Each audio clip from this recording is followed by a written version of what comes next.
Well, hello everybody, my name is Chris and today I'm going to be showing you how to make simple C++ console application.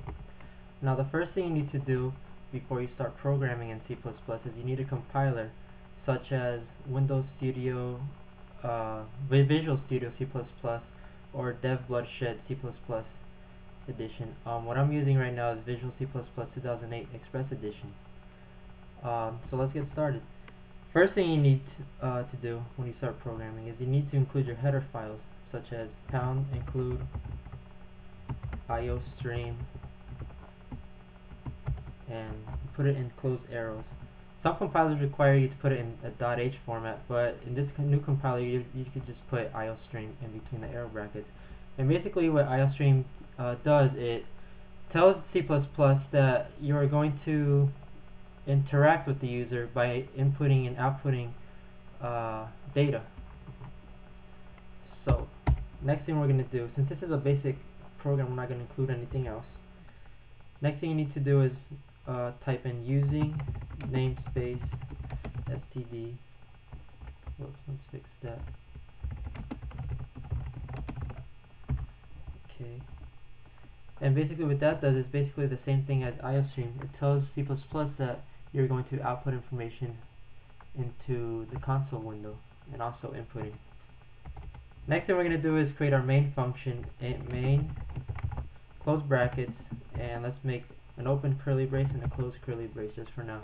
This is the really basic part of a basic C++ program. And since it's a int main function, what it's saying is that you're going to return an integer. So if I were to put double main, I would return a double. If I were to put string main, then I would return a string. But simple applications like this one is just int main for now. And since we have to return something, we're gonna put return 0, and that's just returning 0 into the function. Now what we're gonna do is we're gonna do simple input-output data. So now we're gonna do cout. Cout stands for console output, and that's just saying that I'm going to output something onto the screen. And let's say hello world. We're gonna do a simple hello world program. Now usually when you're finished compiling the program, it's going to say at the end, it's going to say press any key to continue right next to it. So we don't want that. What we could do is you could put a \n, and that'll make press any key to continue show on the next line.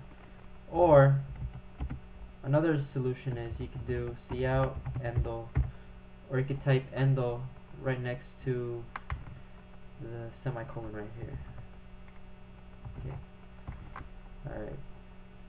So now we're going to compile the program.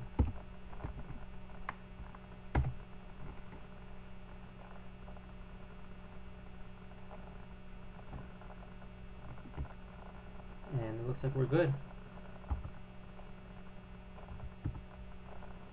Okay, so now that we've compiled the program, we see that I have no errors whatsoever, so I'm going to run it.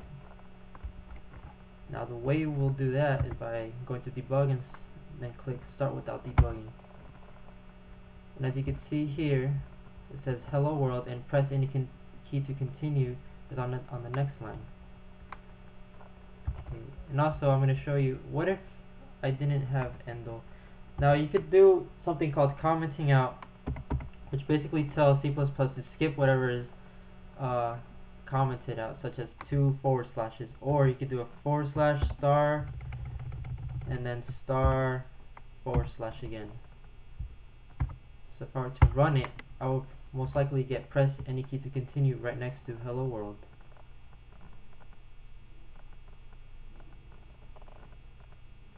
See? That's it for now. I'm going to be posting more tutorials. This is just the first tutorial of many tutorials, so stay tuned. Thanks.